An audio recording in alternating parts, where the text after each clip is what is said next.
Welcome to Buckets. My name is Matt Moore. I'm the senior NBA writer for the Action Network, and this is your daily NBA betting podcast brought to you by FanDuel Sportsbook. Glad to have you with us. I'm Matt Moore, senior NBA writer for the Action Network, joined by Albert Wynn. He's the Analytics Capper. You can find him on Twitter at Analytics Capper. This is your Monday recap episode, recording this late Monday afternoon before a full slate, and by full, I do mean full, 15 full games on tonight in the association. We'll see how all those shake out before an off night in the association for Election Day on Tuesday. We look at the lens of the NBA in terms of weekend recap. We start by doing it through the prism of an award. And this week, Albert, we're going to start with most improved player. So the Philadelphia 76ers lose James Harden for upwards of a month now due to an injury. As soon as that happened, Tyrese Maxey absolutely skyrocketed to the top of the most improved player board. He's now plus 350. He's averaging 25-4-4 on the season. Absolutely phenomenal scoring for Maxey. That's been a combination of Harden being out and Embiid being out, some more shots for Maxey. He was plus 1,900 on October 5th.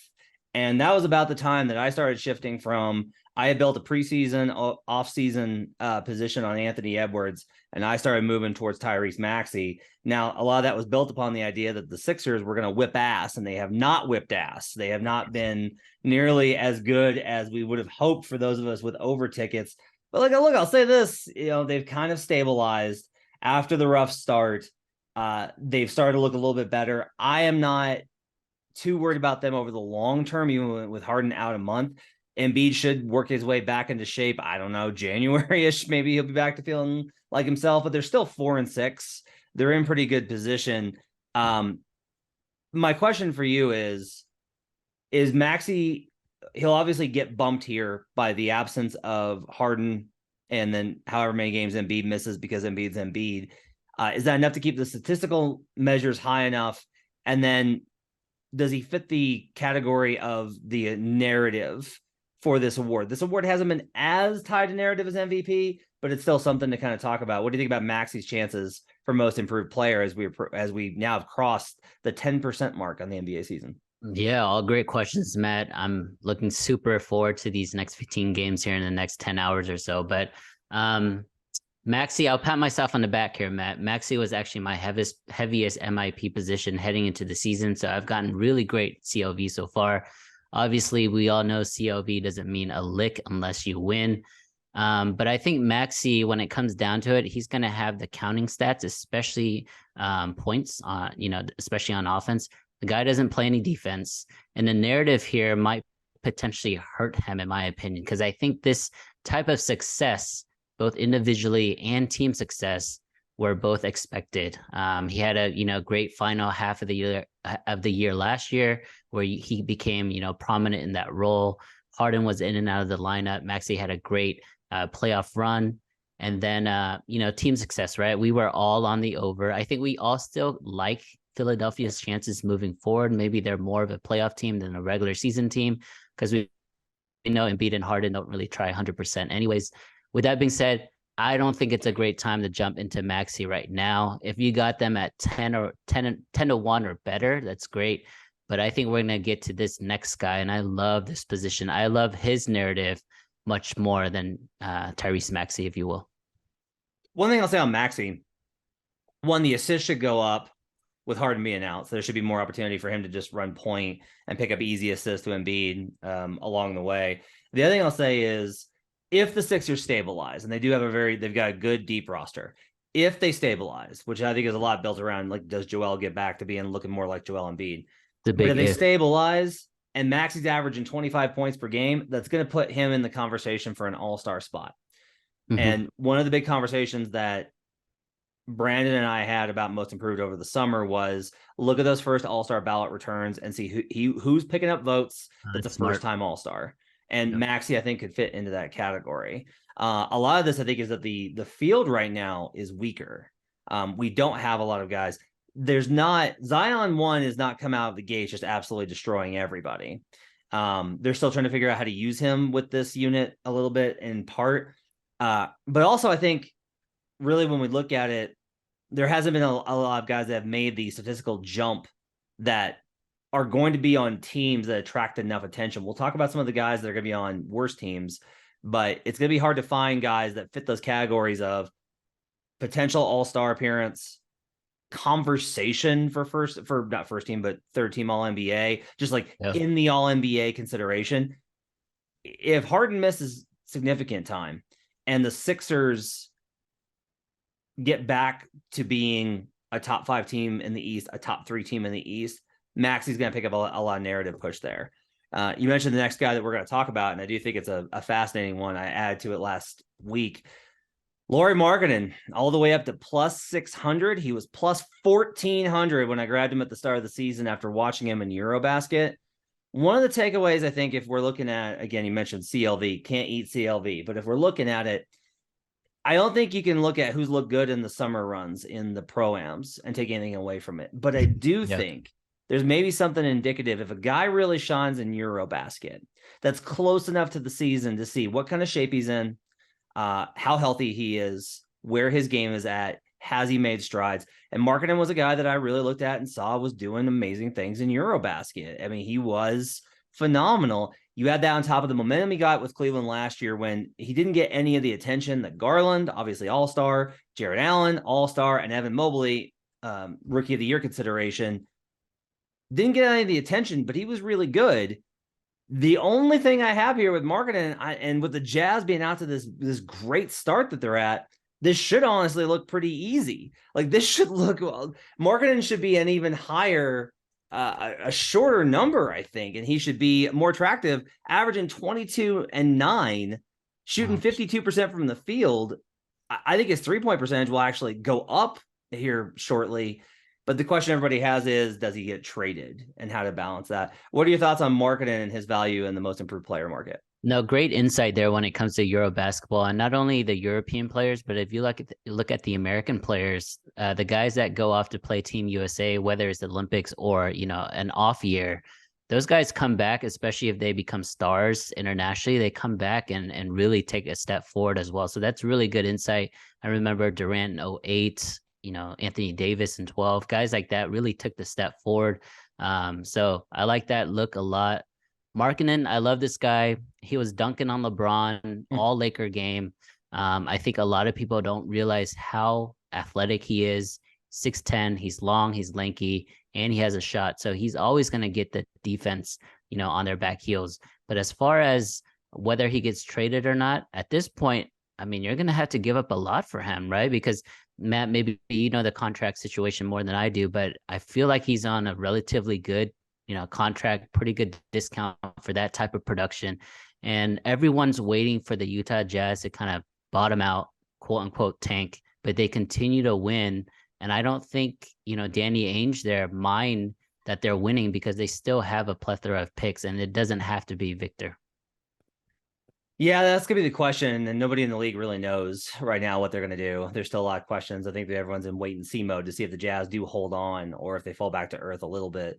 One thing I'll know on Mark, and I thought it was interesting last night versus the Clippers, he finished with 18 points. I had a same-game parlay with him over 19.5, and so crushing to fall short of that by one. It was also with 2 made threes. He was 1 of 3 from 3, but he only had 9 shots.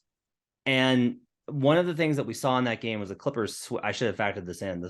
The Clippers switch a lot.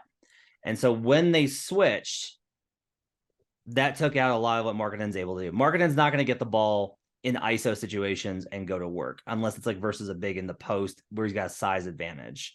Mm-hmm. So when he's facing teams that switch a lot, and that's teams like the Clippers, the Celtics, and the Heat, be aware that Markkanen may not, if you're a props player, those might be games to target Markkanen's unders because I don't expect him to have great nights when he's facing switching teams. But, from starting at 1,400 to plus 600, like where I'm at, it's nice because the guys that I had in preseason for most improved player are now at the top of the list for most improved player, which is excellent. I will talk about one that I had that has not had such a great start to the season in a second. I want to talk about the Spurs, and you mentioned Keldon Johnson last week. I got to see them up close and personal this weekend in Denver. Nice. Keldon Johnson and Devin Vassell are both at 21 plus points per game. So that's in the statistical range. We talked about this a lot when we did our How to Bet Most Improved Player episode over the summer, which you can find in the feed. it talked about how there are these like statistical numbers you want to jump to. You basically want to go from a 13 to 15 point scorer to an 18 to 21 point score, or 25 if you can get there. You want to be in that range. So Keldon Johnson and Devin Vassell are both in those categories, shooting pretty efficiently. Spurs are 5-5. There's a lot of reason to think that the Spurs are a little bit smoke and mirrors, that they're heading in the wrong direction. Their underlying metrics kind of suggest that they're not going to be as good. Also, I can't see any scenario where Keldon Johnson or Devin Vassell wind up on anywhere sniffing an all-star team, given the Spurs' relative anonymity. So I don't see any. I have a Keldon Johnson preseason position as part of a larger smattering of the board that I took in August, but I don't see much value on here. Though I gotta say, I loved how Devin Vassell looked on Saturday versus the Nuggets. What are your thoughts on those two guys from San Antonio?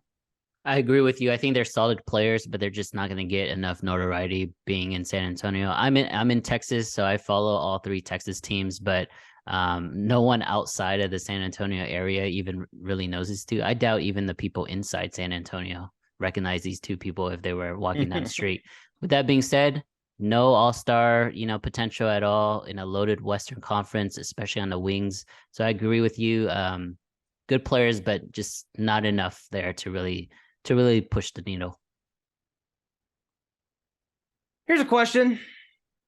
Where the fuck did Anthony Edwards go? Oh, man. He's vanished. So he was the consensus guy that we all kind of zeroed in on over the summer. And that was where the early money came in on, was Anthony Edwards. And he was the favorite going into the preseason.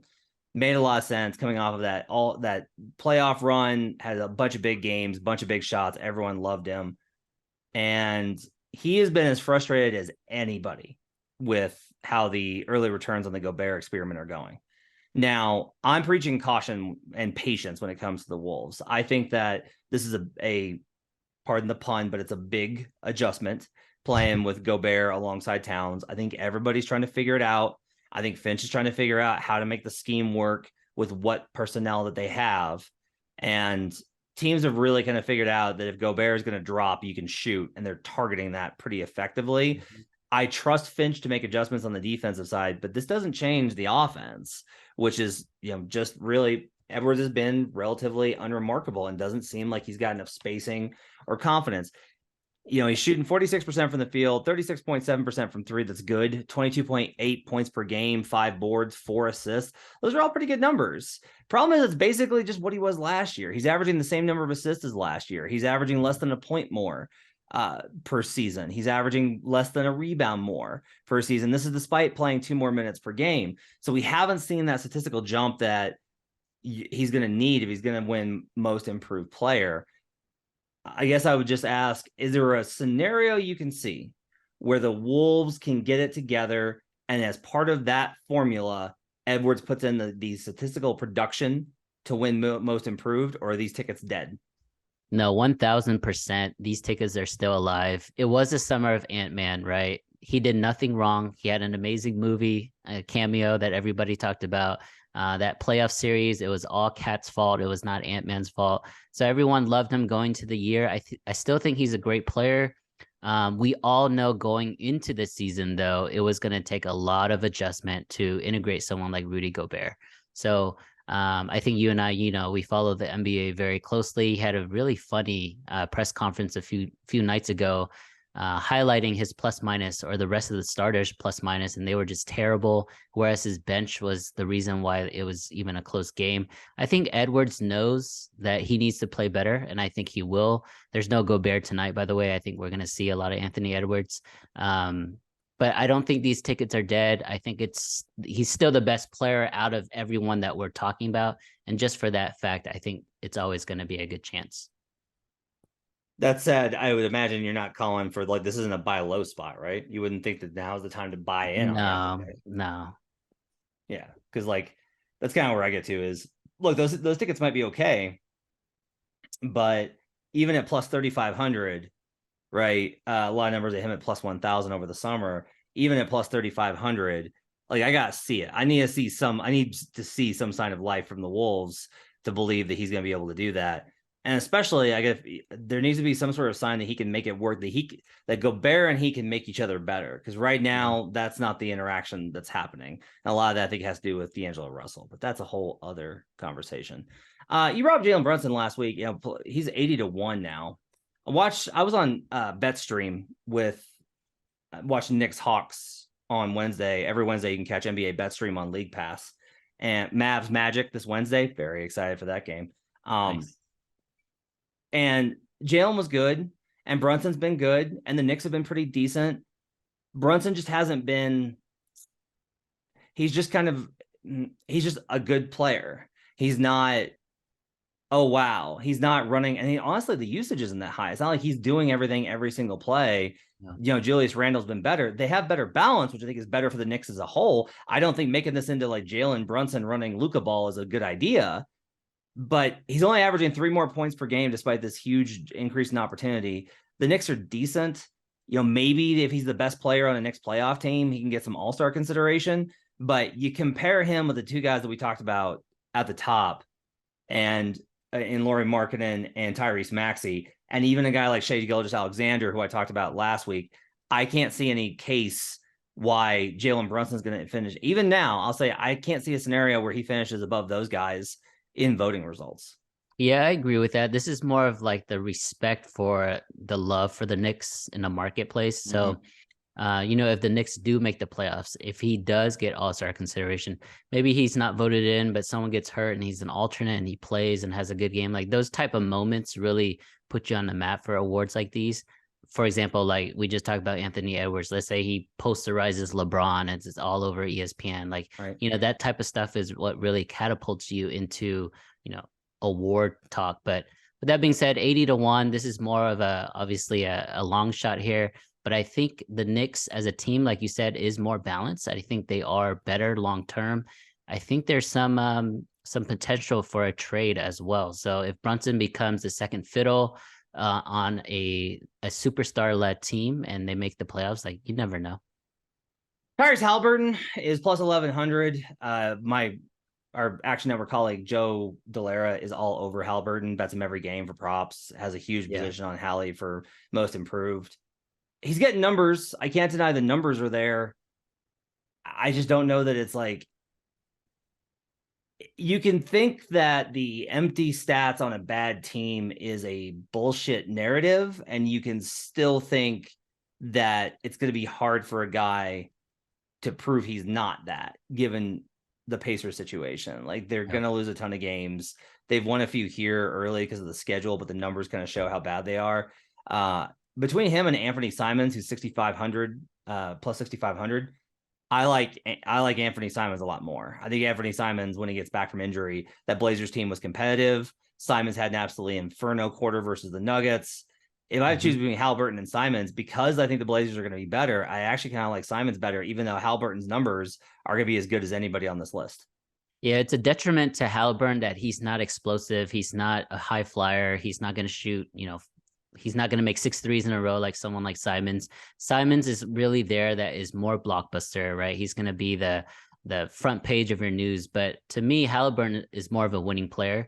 He'll have, an offensive rebound tip, that leads to a layup or something like that. So I think he is a winning player, but as far as an award-winning player, that's a completely different situation. I don't think Haliburton has good value because you're right. At the end of the day, like, guys like Mitch Richmond or Bradley Beal, like those guys don't really win anything, even though they score a ton of points. Next segment, we're going to move on to the most important covers, called the mic drop. And we're going to start. The Los Angeles Lakers have won 2 in a row. Maybe they turn things around. Russell Westbrook has become the favorite to win 6th man of the. Oh no, the Cavaliers completely thumped them in the second half after a rousing speech from JB Bickerstaff. The Cavs completely rolled on them. Everyone in the Action Slack played this completely wrong. We had Lakers first quarter, not factoring the Cavaliers hangover from LA nightlife. Should have played Lakers first quarter, Cavs for the game, not just because that won, but that was the obvious spot here on the Sunday early game versus the Lakers, but they just completely collapsed. They could not get it going. Yeah. There's now talk of an Anthony Davis trade. Bill Simmons talking about the possibility with Kevin O'Connor on his podcast today. I guess my big question is, You know, I wasn't surprised when they beat the Nuggets. I wasn't surprised when they beat a Pelicans team that was missing some guys. Mhm. I think we got to be back to fade the Lakers at this point because they are so resigned. They're so beat up. Davis is a shell of himself. I don't expect Westbrook's performance to hold as much as I like Russ. I don't expect it to hold. So, like, I think this team is going to be one that I'm going to be looking again to fade if the market continues to still treat them as like, oh, well, they're not a great team. They're bad, but they're not awful. I think you got to power rate them as one of the worst teams in the league. I think they are one of the worst teams. They might be the worst, maybe second worst in the West. I guess just a side note for tonight's game specifically, there's no LeBron, there's no Lonnie Walker, Beverly. A lot of guys are out, so there is a little value there because they're just playing against a team that they just played and got blown out. Now they're only 6.5-point underdogs, but big picture wise for the Lakers, I think you're right. Like it is a fade spot for them. Bill Simmons and Kevin O'Connor made really good points. I think it's a really good opportunity if a deal is there for Anthony Davis to really reset that franchise. And that's only if LeBron is going to sign off on it. There are close friends. They're both, clutch clients. So there's a lot of ulterior motives when it comes to that. But for this game against the Cavs, I was actually on the Lakers first half, so I cashed that. But I pressed at halftime because I thought, well, this is free money. Let's just go ahead and continue. And I think they got outscored by 22 points in the second half. And it wasn't because the Cavs were on fire, it's because the Cavs really clamped down on defense. So if you're looking at Anthony Davis props moving forward, if you see athletic long guys like Evan Mobley, Jared Allen, things like that guarding him, you basically just got to fade those Anthony Davis spots. I have the Lakers as 7 points worse than an average team right now on neutral court. For comparison, I have the Orlando Magic at 7.2, minus 7.2. So they are basically the Magic. They have LeBron James, Anthony Davis, and they are basically the Orlando Magic, according to my power ratings. Minnesota does get the win over the weekend and covers versus Houston without Gobert. And boy, it felt like a weight had been lifted. Gobert out with health and safety protocols.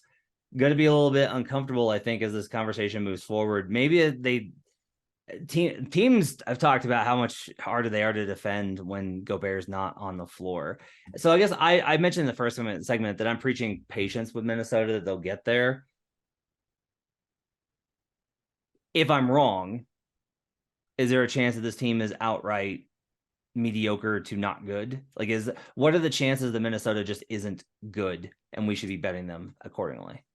So I'm actually not as low on Gobert as other people. I think when any team adds a three-time defensive player of the year winner and at center, dominant, on the glass, blocking shots, your team is ultimately better. I think the issue here is the price that they paid for Gobert, right? It was 5 picks or something absurd like that, and you're expecting championship or bust. But as an outsider looking in, I bet the Minnesota Timberwolves, Matt, I think they just want to make the second round. I think their second round is an NBA Finals. And if they make any, additional rounds after that, that's icing on the cake. So to us, who think championship or bust, I think it might be a bad situation. But for them, if Gobert can get them into the second round, it's a competitive second round. They're one of the teams that, free agents want to go to. I think it's a win for them. So to me, man, I don't think they're ever going to be a great team in terms of like wins and losses in the regular season, but I think they're built for the playoffs. Nets go to 2-0 without Kyrie Irving serving his 6-game suspension. Lots to figure out on that whole thing. Thought it was interesting that they're 2-0 without Kyrie, and somebody was like, well, what about since Nash? And well, they lost the first game after Nash got fired. So they're 2-1 since Nash got fired. They did push versus the closing line against the Hornets. They won 98-94. Kevin Durant had to go bonkers, but he was awesome late in that game versus, the Charlotte Hornets without LaMelo Ball and Gordon Hayward.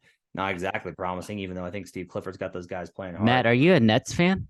Oh boy, this team. But I will say I'm probably I just gotta tell you, I might upgrade them a little bit on manual adjustment power rating based off of Kyrie being out, not just out of spite, but they played with more heart over the weekend. They just have they've played hard and they seem locked in. Now Ben Simmons returns, no idea what to expect from him. He hasn't been good in the few minutes that he played this season.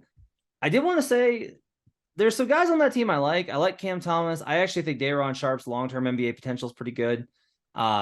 Nick Claxton's had a great season. Yuta Watanabe, who on Toronto I thought was really good. Yuta's been awesome.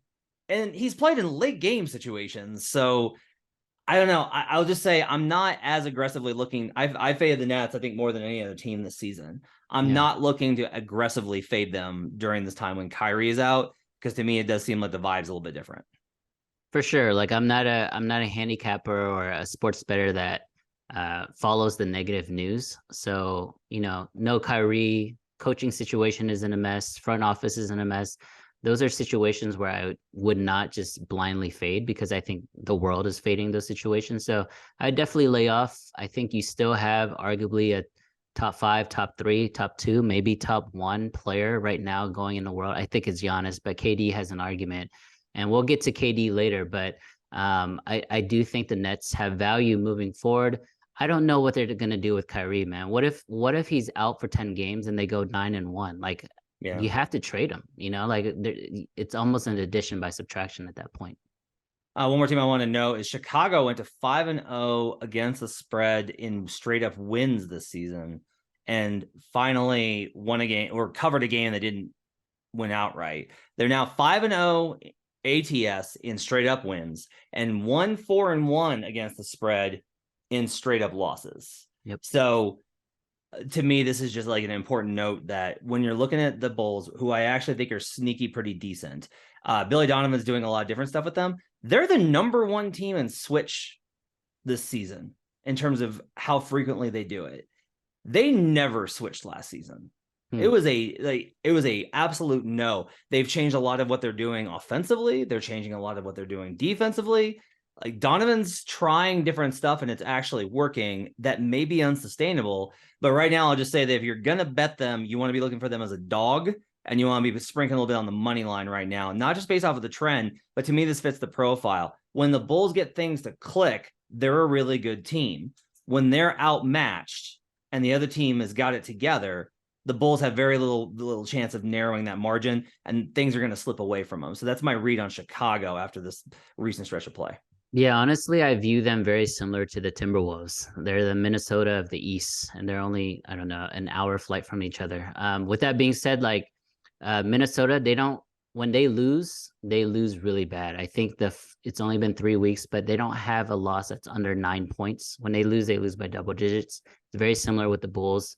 If they win, they're going to blow you out. If they lose, they're going to get blown out. So with that being said, there is a lot of talent on this team. It's still weird to me to watch LaVine and DeRozan kind of go, my turn, your turn, kind of like, Russ and KD a few years back.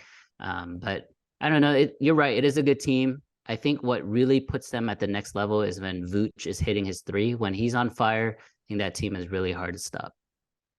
All right, final segment, as we do every week, we say, if we had to bet the awards right now, we'll let you know if we're actively betting any of these awards, but if we had to bet them right now, what would the bet be? I am going back to the well. There's 2 guys in the conversation for me, and it's Luka Doncic and Giannis Antetokounmpo. I'll go ahead and say Giannis this week at plus 210. I've got a big feature coming out on Luka on Wednesday. Check that out on Green Dot Daily in the Action Network app. Luka's usage is insane. I expect it to continue throughout the entire season. I think his numbers will be crazy. Giannis is better this season. I don't know how. I don't know how that dude got better, but he's better. And look, MVP is a different conversation from best player in the world. They're not the same conversation. They're not even really remotely the same conversation. Yeah. But Albert, I'll tell you right now, I think Giannis is the best player in the world. I think pound for pound, both sides of the ball, offense, defense, every facet of the game, Giannis is the best player in the world right now. If I had to bet it, I would bet Giannis at plus 210. What about you? Yeah, it was a really funny interview over the weekend. Someone was asking about his 3-point shooting, and he was like, well, he's amazing at everything else, so it wouldn't be fair, right? Basically, if he knew how to shoot threes as well. I think Giannis, you're right, is the best player and is right now should be justified as a runaway favorite right now for MVP. They're undefeated without Chris Middleton and Pat Connaughton. That team is incredible, and he is the linchpin to it, both offensively and defensively. But I just wanted to throw one name at you because I know you love this team. But they are 2-0 without Kyrie. Let's say KD goes on a tear where he averages 32, 9, and 9, something that we haven't seen since Michael Jordan, right? And they win 55 games, just under Giannis and the Bucks. KD at 16-1 has a little value there. What do you think? Yes, I think so. I have a parlay with him with Josh Allen and Patrick Mahomes. From when I was putting in some smatterings on those MVP parlays. He's amazing. He's incredible. My only thing is just like, I feel like he's going to get hurt. If I didn't have the injury concern, I think this number needs to be way lower. Like it needs to be, I would say it needs to be halved, because there's entirely a chance that KD says, this is a disaster. All right, fine. I'm out.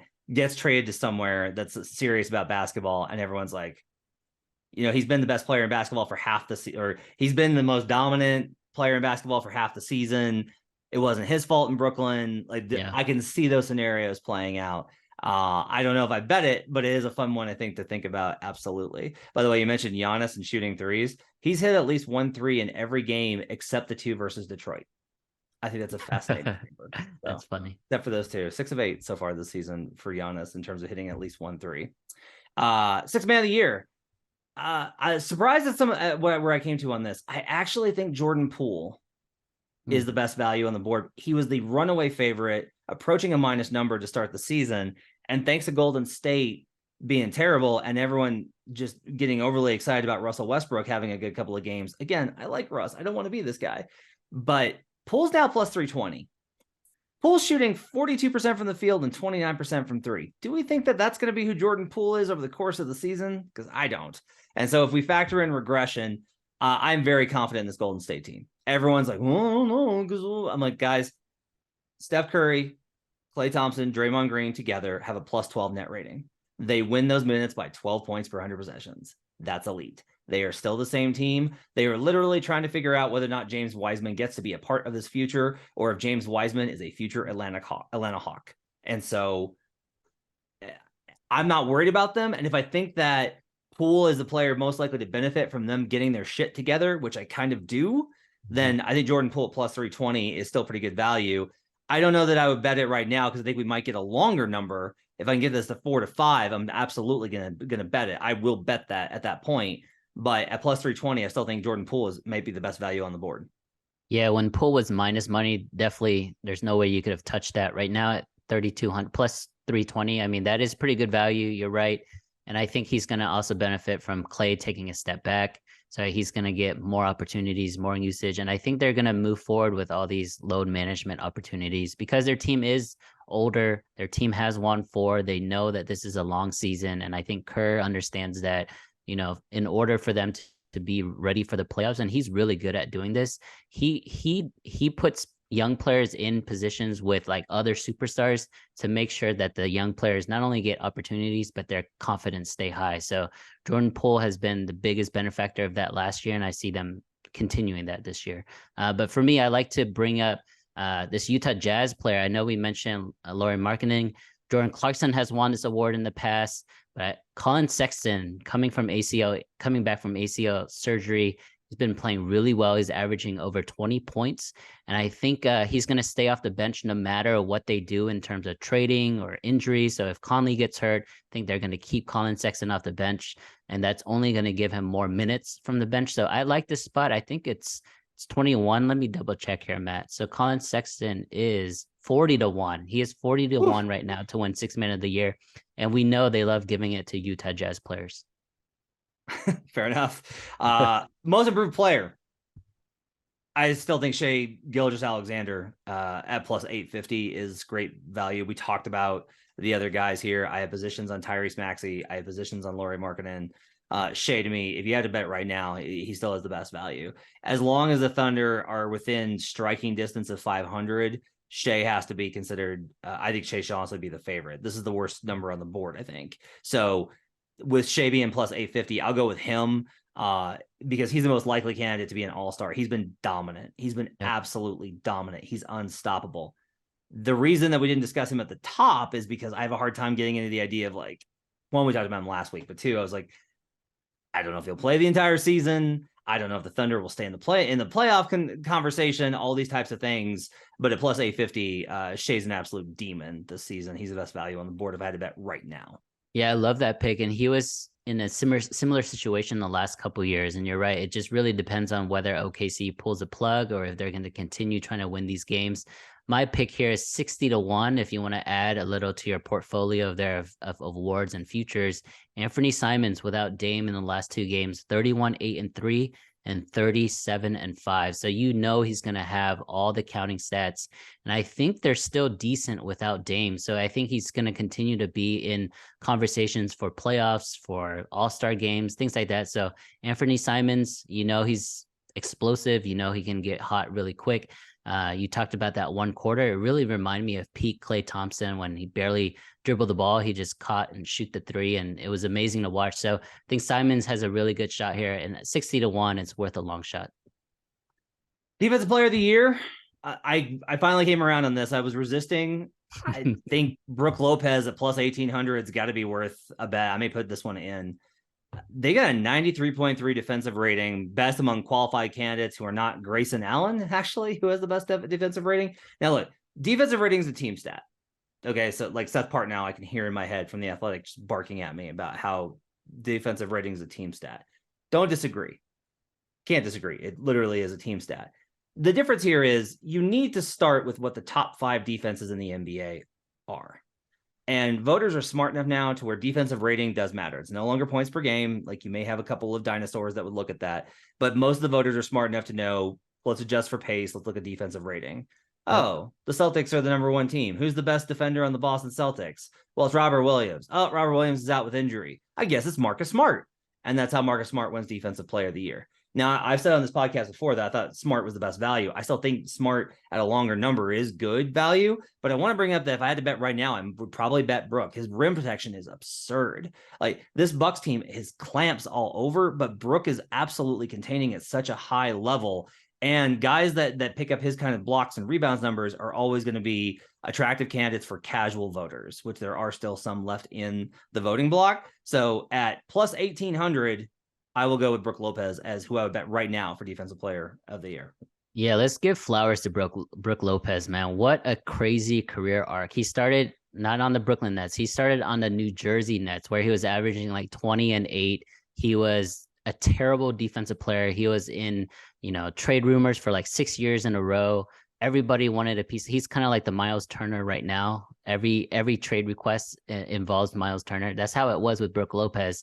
He actually spent a year on the Lakers, and then he joined Milwaukee Bucks, won a title. The rest is history. Now he's a great spot-up shooter.